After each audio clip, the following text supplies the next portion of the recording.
Guruji, we are having some issues with the live streaming, so just give me 1 minute.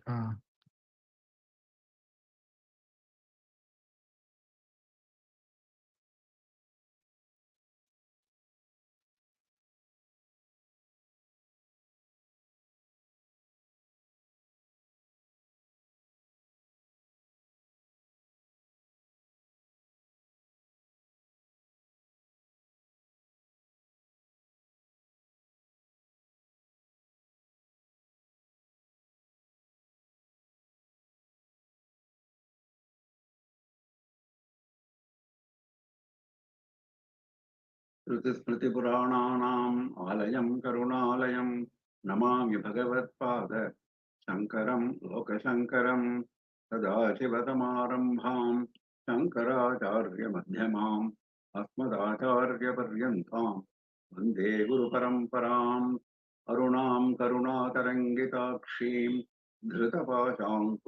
This meeting is being धृतपाशाङ्कुशपुष्पबाणचापाम् recorded. मणिमादिभिरावृतां मयूखैः अहमित्येव विभावये भवानीम्.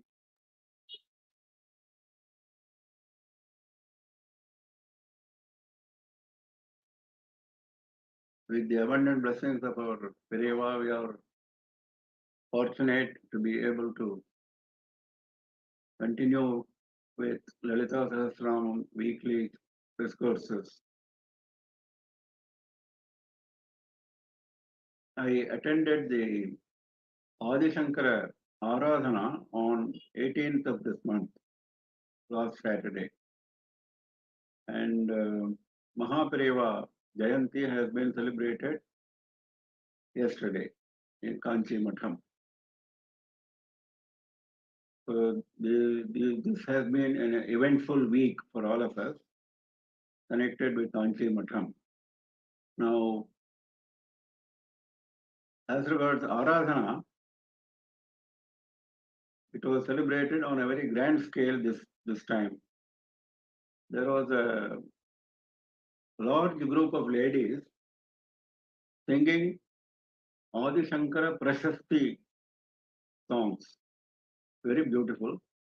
And then there were bhajans, there were other pujas, homams, etc., etc. And Periyava joined for Tirthanarayana Puja himself. And Tirthanarayana Puja was held right in front of the Adhishthana. Everything was done on a very grand scale. And as you might also recall, we had witnessed the Kumbhabhishekam of Adishankara Bhagavatpada Sannidhi in Kanchi Kamakoti Matham premises. All of you might have seen there is Adishankara Vigraha with 6 disciples in Sri Matham. So that place, we had the Kumbhabhishekam recently, along with Anugnya Ganapati and Sureshwaracharya Sannidhi. These Kumbhabhishekams were celebrated, I think, about a month ago. And so this was a special occasion for us to be able to remember the great contributions of Adi Shankara, Kumbhabhishekam followed by this Aradhana, Jayanti followed by Aradhana. Jayanti is, of course, celebrated all over the world in many, many kshetras. Aradhana somehow has not gained much publicity. Only from last year, it is now being appreciated by devotees of Sri Matham. When I attended last Friday in Sri Matham, when giving Anugraham with Akshata, Periyava told me, only one sentence he spoke to me. He said, on this Adi Shankara Aradhana, a lot of people think that this is the first time, or last few years only, we are doing this Aradhana, and it was not done before. There's a very wrong impression. Please do pracharam. Pracharam is the word he used. Please do pracharam. that this is not the first time or this is not the recent time that we are doing it. We have been doing it for many, many years. So please do this pracharam. This is what he instructed me. So last Tamil Upanyasam, last Sunday, I clearly mentioned it right at the beginning of the discourse. So today also I am taking this opportunity to clarify that this is Pariva's Ajna, that we should not encourage this trend. This is seen in many posts in social media, Facebook, etc. Many people are questioning. This Adi Shankara Aradhana was never done before. What is the new thing coming up in Kanchi Matam? What is the proof for Adi Shankara's Siddhi on this particular date, etc., etc. Now, all those proofs have been gone into by our Matha. In fact, if you look at Mahapariva's speeches, he has clarified in ample, clear terms how this Aradhana date has been fixed. Vaishakha Shukla Ekadashi on at the close of 32 years of his life on earth. So that is why immediately after Panchami, that is Jayanti, we get this after 6 days, this Aradhana. This all has been studied thoroughly and fixed by our Srimatham in all detail. So we should disabuse this wrong impression wherever it coming from, and we should spread this correct information that Adi Shankara Aradhana, Bhagavad Pada's Aradhana is nothing new. It has been going on in our Srimatham for many, many years. Only it has gained prominence over the last few years, maybe from last year onwards. And this year, in fact, it was very well attended, very well celebrated, and it was extremely nice. Of course, Mahaprabhu Jayanti, I have nothing to say. It has been celebrated very well, on a very, very grand scale in many, many places all over the world. A matter of great happiness for all of us. This year, of course, as usual, the Mahaprabhu Jayanti was preceded by a 3-day sadas on Vedas, Shastras, etc., etc., and all those Pandits were honored yesterday at the hands of Seva. We saw that yesterday. Now we resume our Lalitha Sahasranama. We are on shloka number 90 this time. Let us start. Shivpriya शिवपरा शिष्टेष्टा शिष्टपूजिता अप्रमेया स्वप्रकाशा मनोवाचा मगोचरा चिच्चक्तिचेतना रूप जडशक्तिर्जडात्मिका गायत्री व्याकृते संध्या द्विजबृन्दनिषेविता. We have seen up to Mano Vacham Agovachara last time. So now we are starting with. No, I think there's a mistake. Just a minute.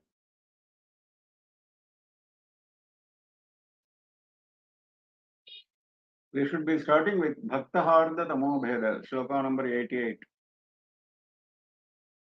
Bhaktaharda Tamobheda Bhanumad Santatihi Shivaduti Shivaradhya Shivamurti Shivankari. That is the shloka. We should start with that.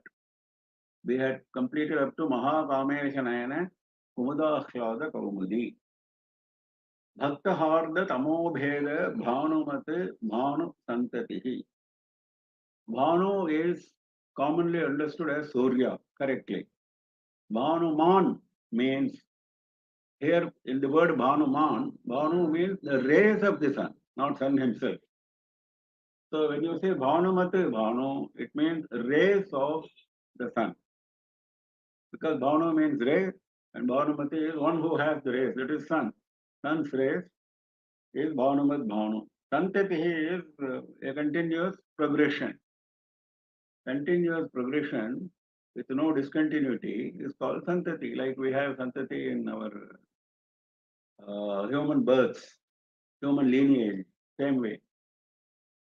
Bhaktaharda Tamobheda. What is the speciality of the sun's rays? As soon as the first ray of sun comes out, darkness goes off immediately. In fact, the sun's ray can never witness darkness. The moment the first ray comes, darkness is driven away.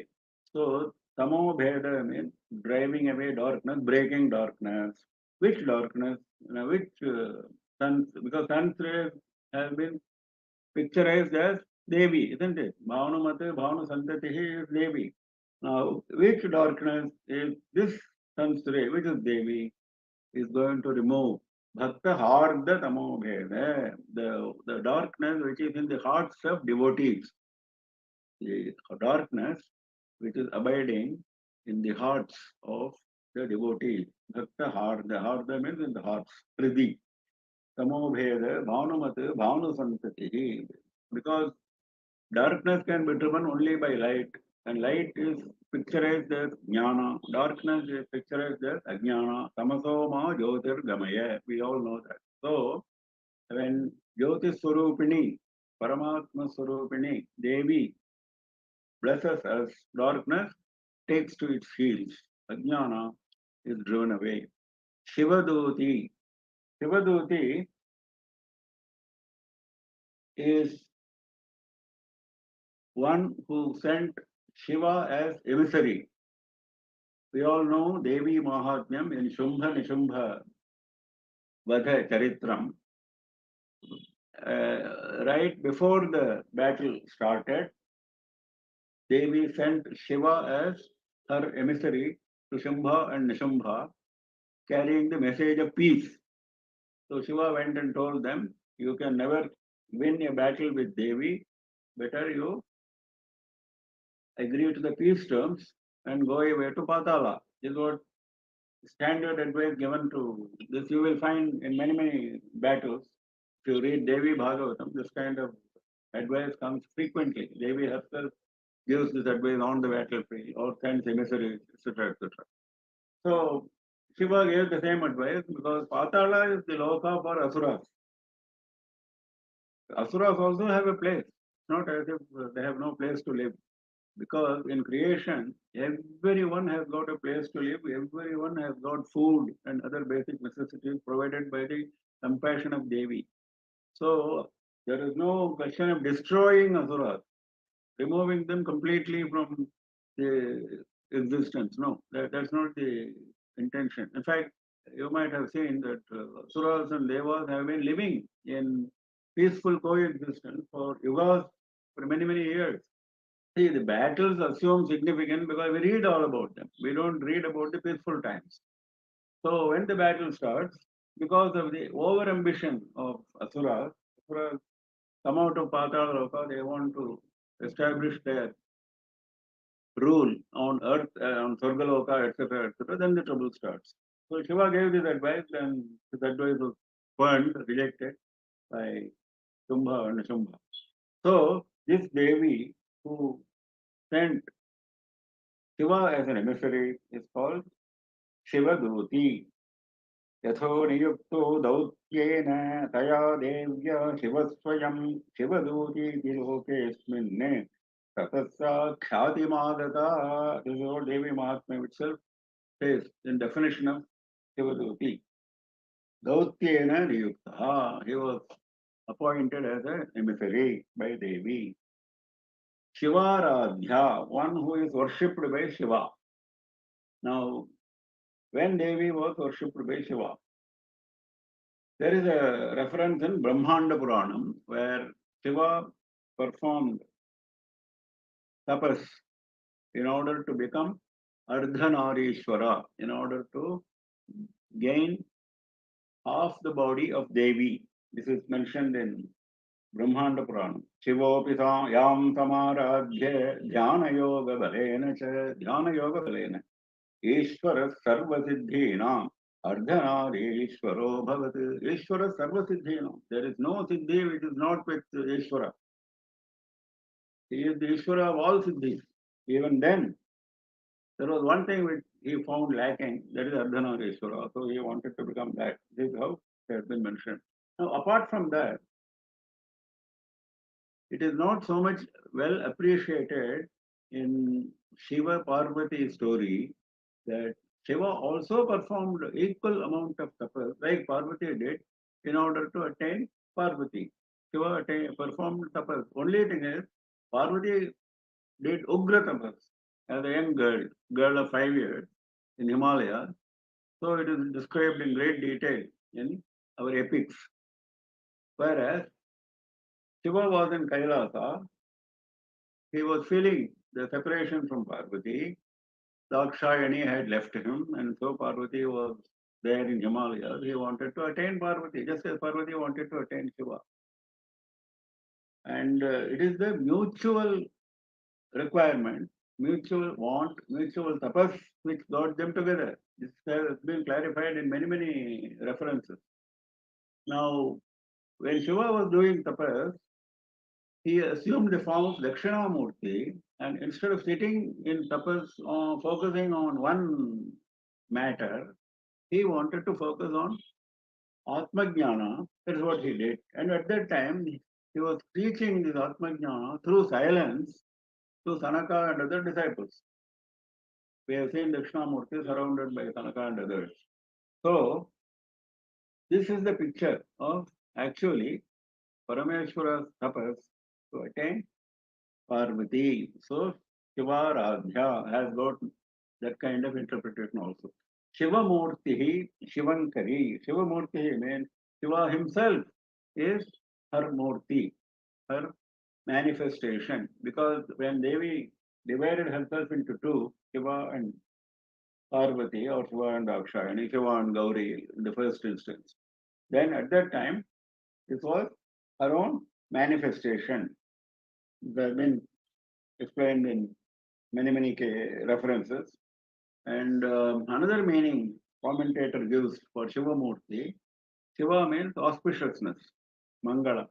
So Shiva Murti means auspicious Murti, auspicious Vigraha.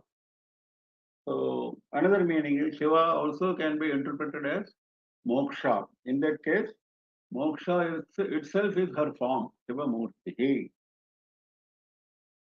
Then Shivankari, one who does Shiva, one who does auspiciousness to her devotees, one who brings about auspiciousness to her devotees. Now, auspiciousness is can be interpreted right from very ordinary things to moksha.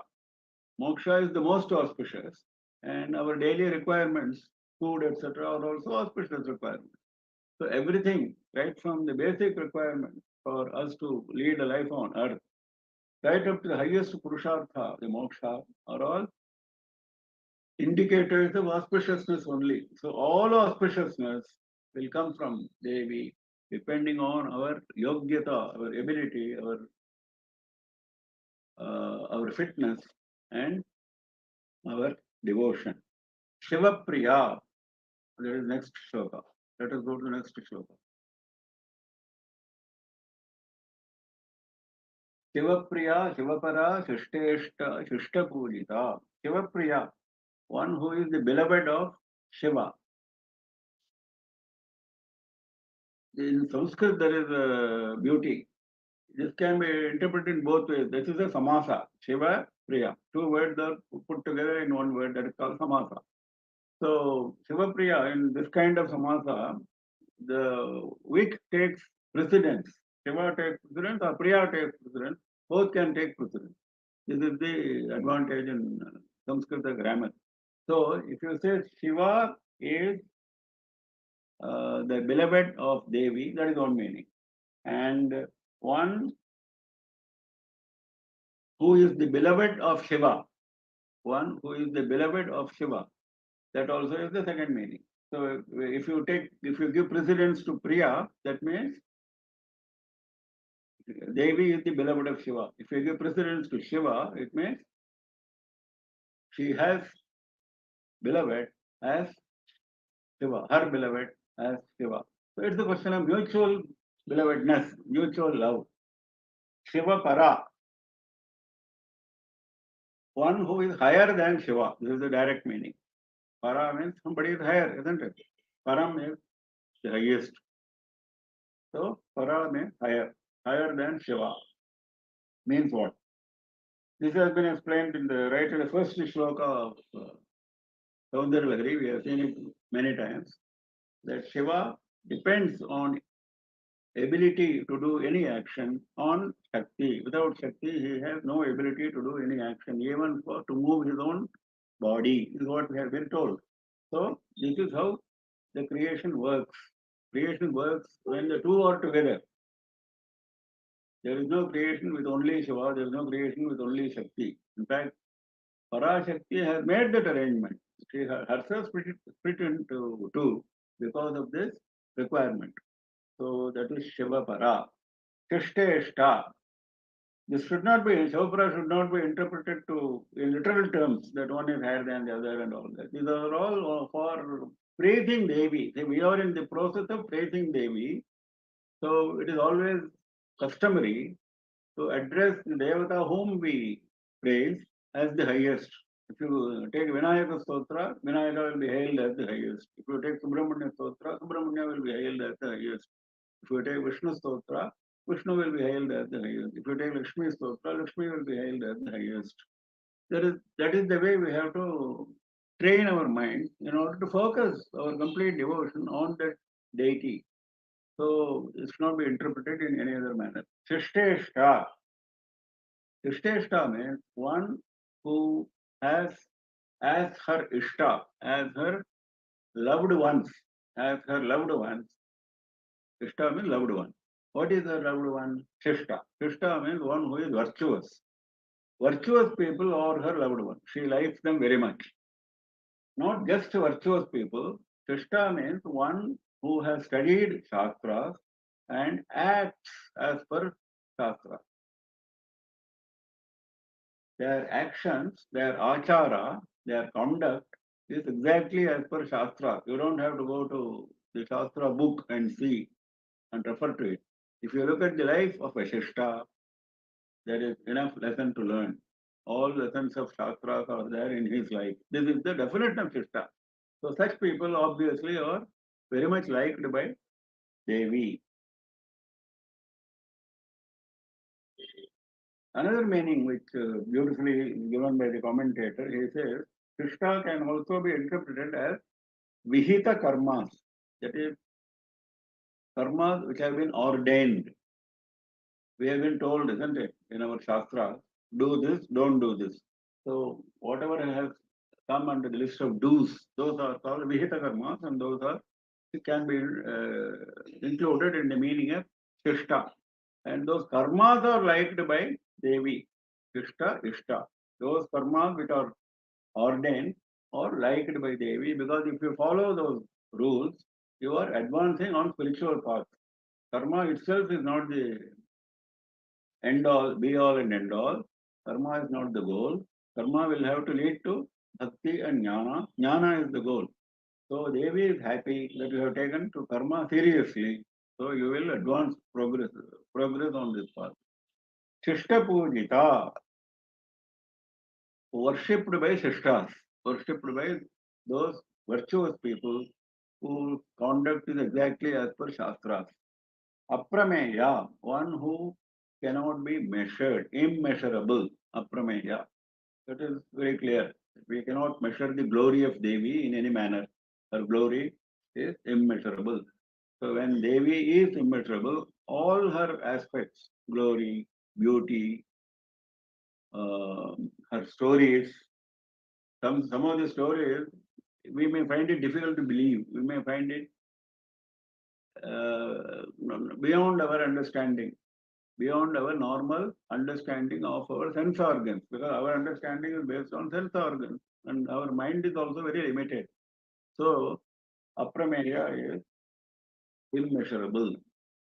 Swaprakasha. Swaprakasha means one who shines on her own. You don't shine on the basis of the light emanating from another object. Now, we all depend on our shine on external luminosities, whether it is an electric light or whether it is sun, whether it is moon, whether it is star, something. We don't have any light of our own. If we are in a dark room, nobody can see us. So we are not Swaprakasha. Whereas Devi is Swaprakasha because she has light on her own form. Swayam Prakasha. Swaprakasha. When there is nothing other than Devi in reality, and Jnana is Prakasha, there is no need to explain this, Swaprakasha. Because there is nothing other than Devi, and Devi is Prakasha, Devi is light, Devi is Jnana, Devi is not Ajnana. So naturally darkness can come nowhere near Devi, so she is all light, Swaprakasha. That is why when Devatas appear before humans, we find that humans are not able to see them because it is a bundle of light. In Vishwarupa Darshana in Bhagavad Gita, Arjuna is not able to see because it is crores of suns appearing in front of him. So how can anybody see? One sun we cannot see. Crores of suns, how will you see? That is why he is given a Divya Chakshu, divine eye. That is this Swaprakasha is can be understood from that sequence. This is the sequence described wherever Vishwarupa. Subramanya is also showing his Vishwarupa. Subramanya shows his Vishwarupa in Skanda Purana on many occasions. So, Mano Vachama Gochara, Mano Vacham Agochara. Agochara means not available to mind and words, beyond the scope of mind and words. Gochara means understandable, available. We can comprehend. This is incomprehensible for words as well as mind. Yato vacho nivartante apraapya manasa saha. Veda itself says this. When words return along with mind in utter failure without being able to describe the glory of Paramatma, that is Paramatma. So that is the definition.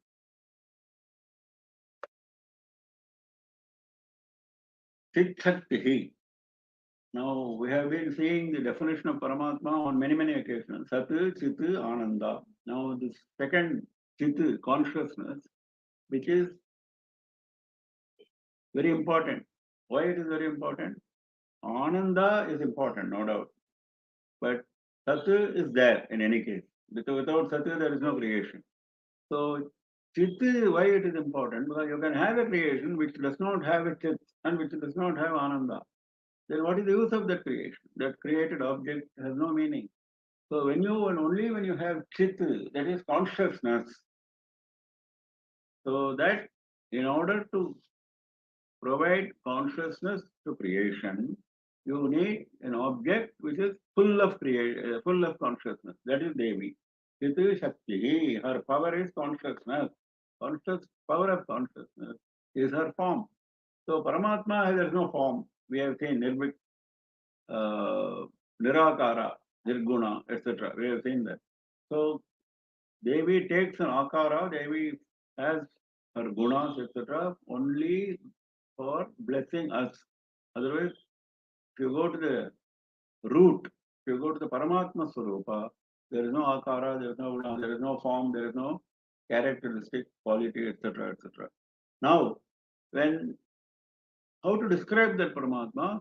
Vedas described it as Sati, Chiti, and Ananda. So consciousness is the landmark, is the understandable quality of Devi, Chiti Shakti. Now, when it comes to created object, it is called Chaitana, Chaitana Rupa. She is in the form of Chaitana in all living beings. We all have Chaitana, isn't it? As opposed to Jada. Jada cannot move, the Jada cannot understand, Jada does not have many faculties which we have. So all those faculties which we claim we have, which we use, the basic force driving those faculties is Chaitana, consciousness. If somebody loses consciousness, if he is in coma, for example, then what happens? None of his faculties is functioning. So the root cause of all the faculties functioning is Chaitana, Chaitanyam, consciousness. And she is that consciousness. It doesn't say she gives that consciousness, then that means she is different from the, see, if you give an object, that means the object is different from yours. So he is not saying that. He is saying Chetana Rupa, she is of the form of that consciousness which is there in us. So Devi is present in all of us in the form of consciousness. That is what Veda repeatedly tells us, very difficult for us to understand. That Devi is present in the hearts of all of us in the form of consciousness. Jada Shakti, Jadatmika. Same way, for those objects which are considered as Jada, as non-moving, ignorant. Jadyam is not only movement, lack of movement, but also lack of knowledge, ignorance. In Saraswati Stotra, we say, Nishesha Jadya Apaha. Jadya Apaha. She removes Jadya. That is ignorance, not this ability to move. That is not mentioned there. So all those come under the definition of Jada Shakti. But even Jada have got some Shakti, isn't it? Without that Shakti, it will not be there. It will not exist in creation. For existing in creation, you need a certain Shakti, and that Shakti is Devi. Yes, that means there is nothing other than Devi. That's the first postulate we have to understand. So whether it is Jada or whether it is Chetana, all are Devi. So that is what is mentioned here. Jadatmika, that means she is of the form of those Jada objects, inert objects. Jada is inertia. Now, next is Gayatri. Now, on Gayatri, there is a lot of reference in many texts. In Devi Bhagavatam, there is a tremendous amount of material on Gayatri. Gayatri mantra is the most sacred of all the mantras. That is why Devi herself is described as Gayatri here. Gayatri is the most potent mantra in Veda, plus it is the most beautiful chandas for worshipping devatas. There are many chandas, Gayatri, Ushnika, Anushtupa, etc. So Gayatri chandas is taken up for special mention here. So Gayatri here has got two meanings. One is the Gayatri mantra, the second is the Gayatri meter, that is the chandas. Gayatri Chandasam Mata. Their Chandas means Veda. So all the Vedas, the root, Janani for Gayatri, for Vedas is Gayatri. Now there is a beautiful statement how Brahma milked the three Vedas of their essence and formed the Gayatri Mantra. Because Gayatri Mantra has got three padas, three sections, as all of us know. So each pada, each section comes from one of these three Vedas, Rig, Yajus and Samas. Tribhyayeva tu Vedebhyaha Padam Padam Ududuhat. Padam Padam Ududuhat. Ududuhat means milked from a cow, like from a cow. Padam Padam, each quarter. Tat Yidrishosyaha Savityaha Parameshti Prajapatihi. Another meaning commonly known is Gayantam Trayate Yasmat Gayatri Tena Dadyate. Gayantam Trayate iti Gayatri. One who chants, Devi protects him. One who chants Gayatri, Gayatri Devi protects him. So the mantra itself is called Gayatri. The quality is mentioned in the name itself. Now, in Devi Bhagavatam, as I said, lots of references are given to Gayatri. There is the Gayatri Sahasranama, there is the Gayatri Stotra, there is the Gayatri Kavacham. And each of the 24 letters of Gayatri Mantra is ascribed a Rishi. There are 24 Rishis for Gayatri Mantra. Normally, when you say Gayatri, we assign Vishwamitra as the Rishi, isn't it? That is correct. He is the one who discovered this mantra. But if you go into the basic of Gayatri, it says these mantra itself, each of the letters of the mantra is ascribable to a rishi. So there are 24 rishis mentioned in Devi Bhagavatam. Then 24 chandas, meters. Each letter represents a chandas. Normally we know only about 7 or 8 chandas, but 24 chandas are listed if you see Devi Bhagavatam. And 24 varnas, 24 different colors are represented by Gayatri Mantra, and so on. So, in fact, all of us are told that those who undergo Upanayanam must perform Sandhya Vandanam, must chant Gayatri, and without Sandhya Vandanam, without chant of Gayatri, if you do anything, any auspicious action, that action will not bring any fruit. This has been told repeatedly in Shastras and told to us by our senior Pandits all along. Only thing is we don't listen. We are so much attracted to so many other auspicious activities that we forget the basic Sandhya Vandanam and go on in those activities. It may be a bhajan, it may be listening to a discourse, it may be attending a puja, it may be attending a havan, anything. But none of them are performing, leave alone attending, even performing. Even one who does aparakarya, mind you, the day somebody is dead, his son is performing aparakarya, he must do Sandhya Vandanam when the time comes. Sandhya Vandanam is something which is not, there's no exemption for not doing it. Even in those Ashocha days, impure days, that is the beauty of Sandhya Vandanam. That's the beauty of Gayatri. So, Gayatri. Vyahritihi Sandhya Dvijabranda Nishevita. Vyahriti is the basic meaning of the term Vyahriti means any mantra which is chanted by us. Chanted mantra, that is the meaning. But there is the ordinary meaning, that's not what is meant here. What is meant here, there is technical meaning associated with Vyahriti in all our Shastra literature. What is the technical meaning? It is the 7 lokas which are above us, starting from Bhuloka, which is our, ending with Satyaloka. Om Bhuh, Om Bhuvah, Om Suvah, Om Mahah, Om Tapah, Om Janah, Om Satyam. We say this whenever we do pranayama.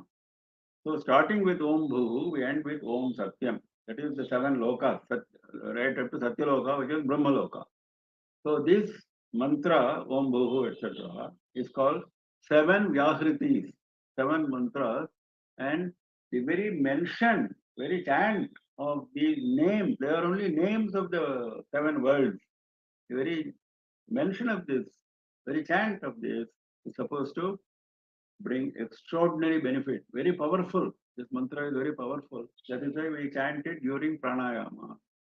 And out of this, again, 3 are selected. Out of 7 Vyahritis, 3 Vyahritis are selected to be chanted along with Gayatri mantra. Om Bhuhu, Om Bhuvaha, Om Swaha, Om Bhurbhuva Swaha.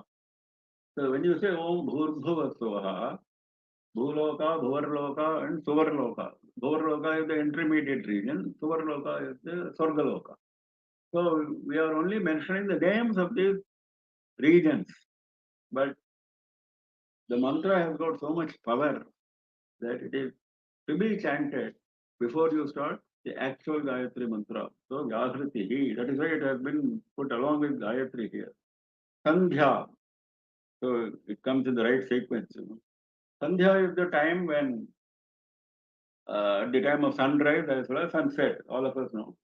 And Sandhya Vandanam, that is the Devi, Sandhya Devi. Here, what is Vyahriti? What is Sandhya? Devi is Vyahriti.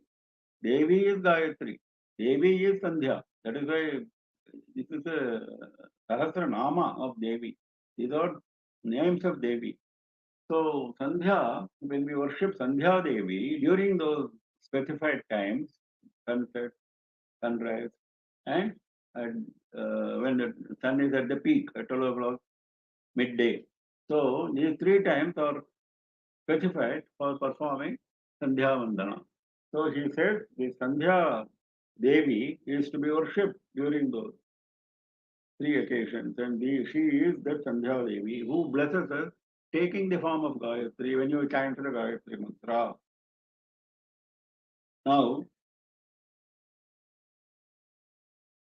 some Dhiya, that is another beautiful interpretation he gives, the commentator. We have seen one meaning, the time of sunrise, time of sunset. Now, some Dhya, Dhya means one who is meditated upon, isn't it? Dhya means on whom dhyana is directed. Now, some means very well. Some on whom dhyana is directed properly. That is Sandhya. Who is that? That is Devi. Now, what is this proper meditation which is being referred to here? Proper meditation is what you do during Sandhya Vandana. That is why this name Sandhya has got that special relationship. The Devi whom you worship during Sandhya Vandanam should be meditated upon properly. What is proper meditation? Proper meditation is you should think that you are no different from Devi. Aham Brahmasmi. There is a mantra also in Sandhya Vandanam saying that this Surya is Brahma, I am also Brahma, Brahman. There is a mantra which we all chant. So, that in fact that comes well before the Gayatri chant. So, this is to enable us to prepare our minds to understand the sameness, the oneness of Devi and ourselves. That is Samdhya. This beautiful meaning has been given by the commentator. There are other meanings, but we will not go into them because they are all highly technical, yoga related. Dvijabranda Nishevita, one who is worshipped. Nishevita means one who is worshipped. Seva. Seva, Sevita, Nisevita becomes Nishevita as per Sanskrit grammar. Last time we saw three Nayana. Nayana become Na, isn't it? Somebody questioned that. So similarly, Seva becomes Sheva, Nishevita. Dvijabranda Nishevita, one who is worshipped by groups of Dvijas. Dvijas are those who undergo Upanayana, isn't it? Twice born. That is Brahmanas, Kshatriyas and Vaishyas. These three are born twice, one from their mother, second time at the time of performance of Upanayana, Yajnopavita Dharana. So, these Dvijas, when they worship Devi during Sandhya time, Devi becomes extremely happy. So he says, Dvijabranda Nishevita. He is giving a separate name for it because it is a duty of Dvijas to worship Devi during Sandhya Kala. There is no option. That is the indirect connotation here. Why otherwise should be mentioned Dvijabranda Nishevita? That is in the context of Gayatri, Vyahrati, Sandhya, Dvijabranda Nishevita. She is worshipped by everybody. Why you isolate Dvijabranda? She is worshipped by everybody, every human being. Why this Dvija group is separately mentioned? Because it is connected with Gayatri, Vyahrati, Sandhya, etc. So the importance of you call yourself a Dvija, and if you don't do Sandhya, if you don't worship Sandhya, then what is the use? That concept is given importance here. Dvija Branda Nishevita. Now,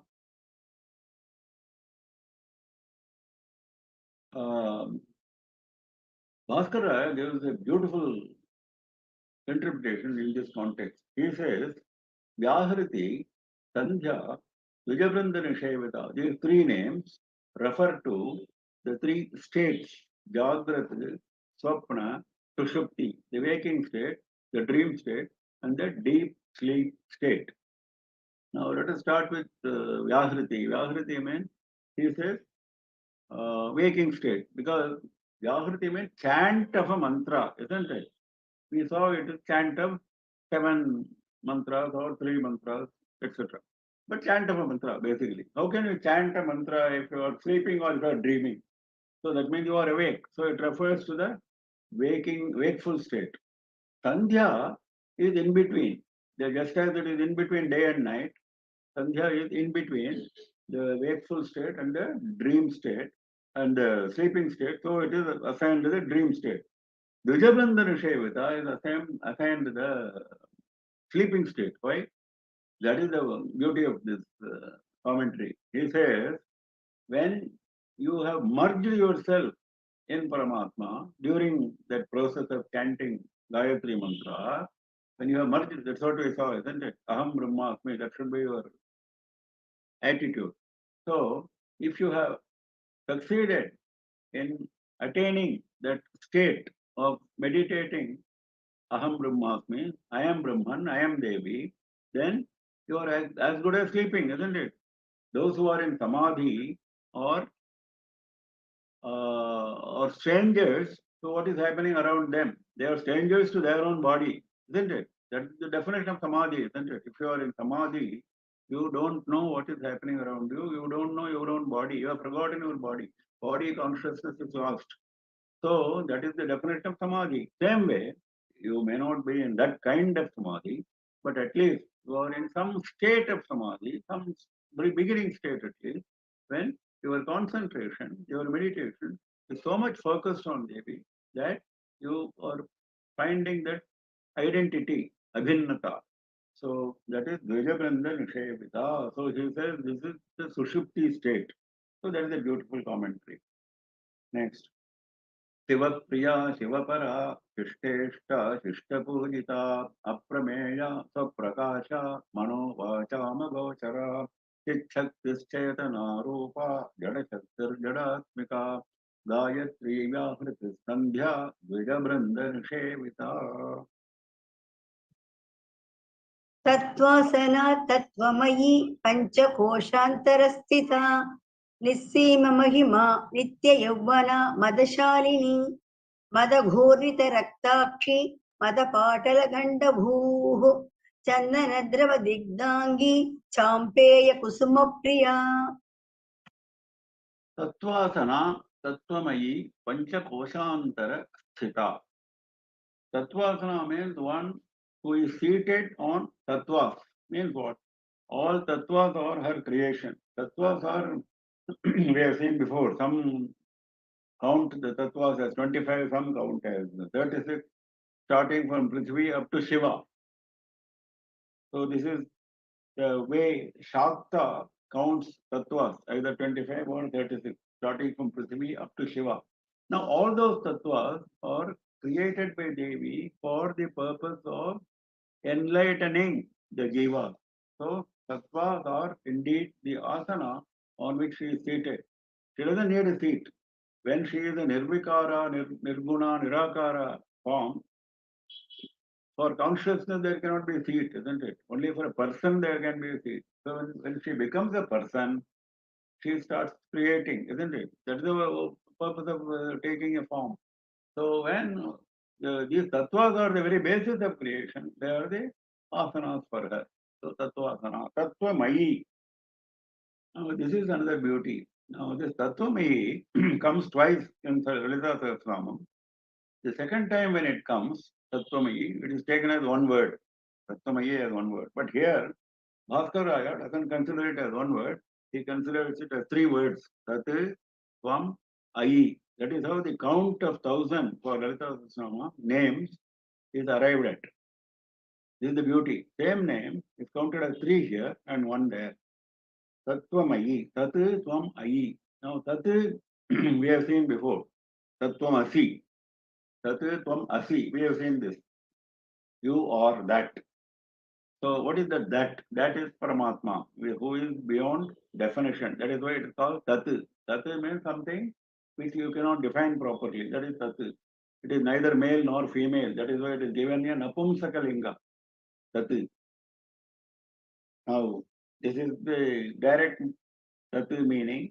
Of course, Bhaskaraya being a great scholar, he says also it can have a meaning of Tat is a Shakti, a power which makes your intellect revolve. Our intellect keeps on revolving, isn't it? Keeps on working. So what is the power which makes the intellect work? That is Tat. Well, it's the same. Tvam. Tvam means you. Direct meaning of Tvam is you in Sanskrit. Now, here you refers to Jivatma, Tat refers to Paramatma. We have seen before. Tat Tvam Asi, you are that. Now, you refer to Jivatma. What is Jivatma? A form of Paramatma which has unfortunately identified itself with the body. So it thinks that it is not Paramatma. It's a very funny, very interesting Vedantic thought. So that is Tvam. But we must remember that this Tvam is no different from Tat. That is the purpose of putting them together. Tat, Tvam, Ayi. Ayi means a Sambodhana. A person, when you call somebody, with love, with affection, that is Ayi. It is a term of Sambodhana, a calling term. So, Ayi means you call Devi with great affection. That is why a person who is being called with great affection, he is saying Ayi. The Devi is being described as Ayi here. So, because she is the mother of all of us, of the entire creation, and mother is the most loved person, isn't it? For any child, who is the most loved person? Mother. So, this mother has been given the very loving term of Ayi, Tat Tvam Ayi. Panchakosantara Sthita, one who is abiding inside the five koshas. We have seen it before that our body has got five koshas: Annamaya kosha, Pranamaya kosha, Manomaya kosha, Vijnanamaya kosha, Anandamaya kosha. Annamaya kosha is what you see outside, the skin, the flesh, the blood, the bones, etc. Pranamaya kosha is the life breath, which you cannot see, but you can feel. Manomaya is neither you can feel nor you can see, but it is there. Without that, you are not having any ability to think, manas. Then Vijnana is the intellect, which is above the mind. It means it distinguishes the right from the wrong, the good from the bad, based on your stored information. The definition for defining what is right and what is wrong is the stored information, isn't it? Somebody has told us this is right, this is wrong, so we refer to that reference and then we decide, no, this is not right. So that is intellect. Then we have Anandamaya Kosha. Now, in fact, Ananda is something which is the definition of Paramatma. Satyajit is Ananda. But here it is included as a kosha, as an enclosure of Ajnana. Isn't it? All these koshas are Ajnana. We have to go through all this and reach the center, which is Jnana, Jnana Swarupini, Amba. So, why Ananda is defined as Ajnana here? Because this Ananda, which is referred to as Anandamaya Kosha, is not that Ananda which is in Paramatma.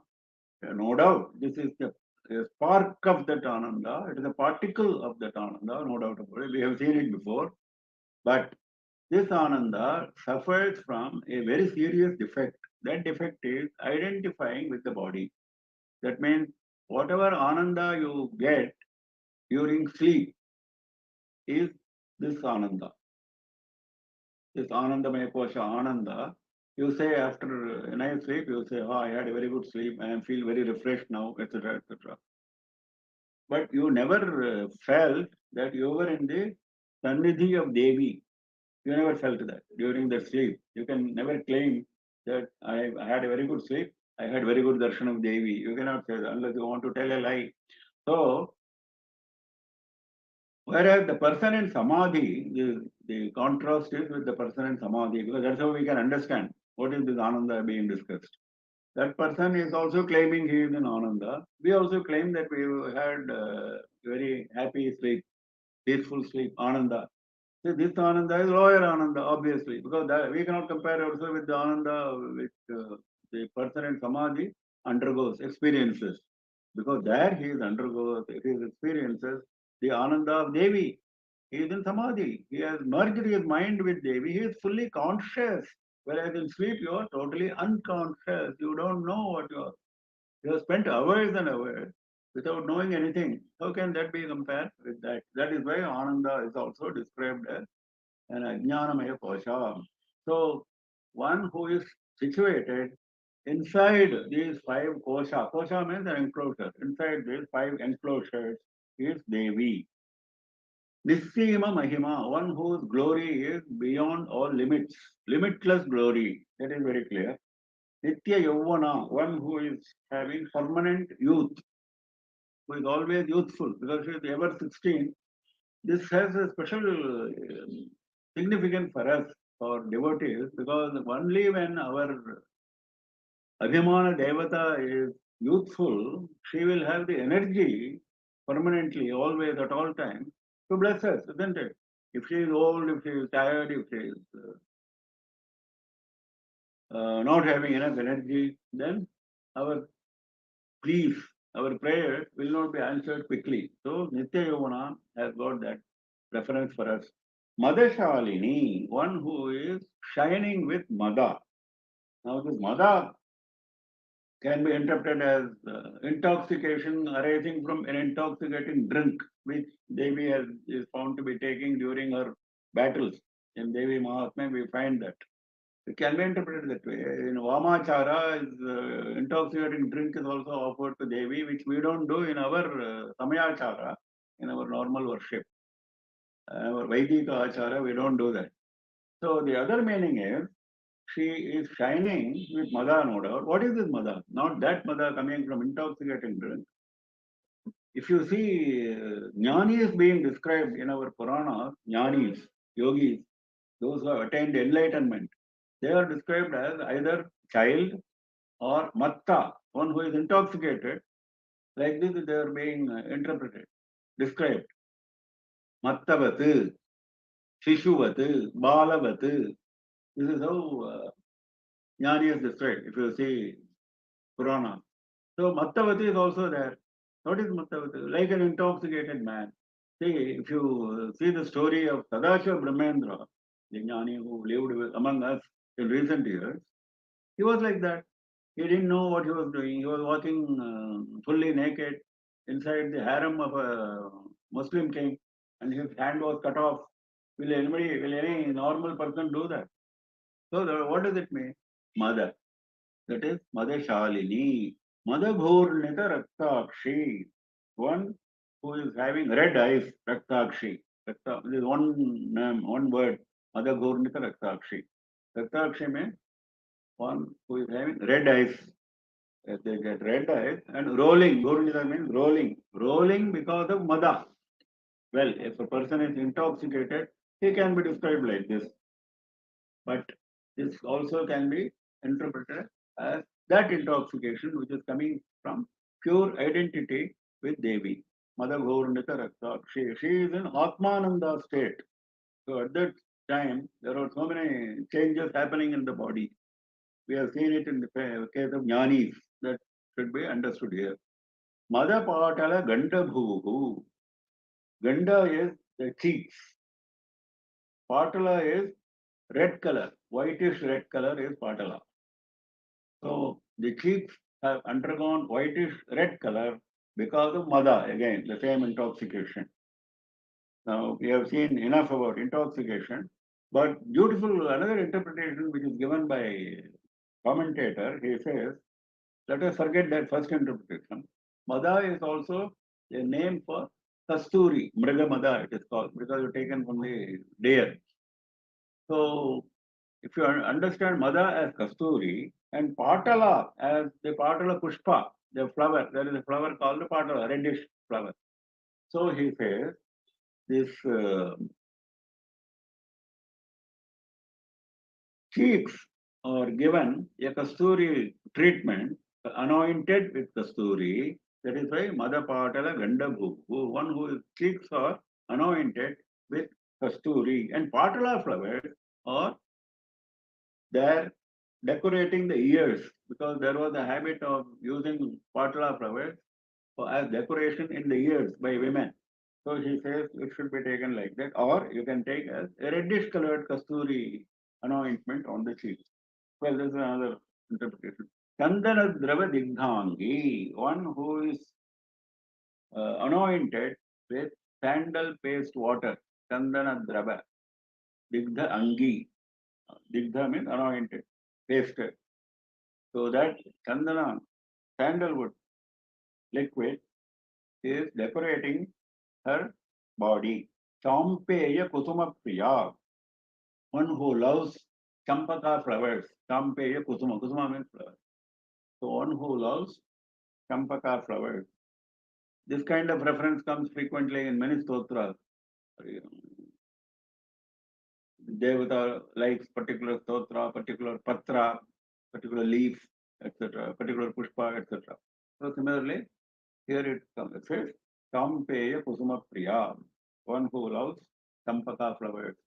Tattva Sana Tattvamayi Panchakoshantarasthita Nispima Mahimanitya Yavana Madashalini Madagurnitaratrakshi Madapatala Chandanadravadignandi Champeya Kusuma Priya. I think we stop now. It is time 8 o'clock. Any questions?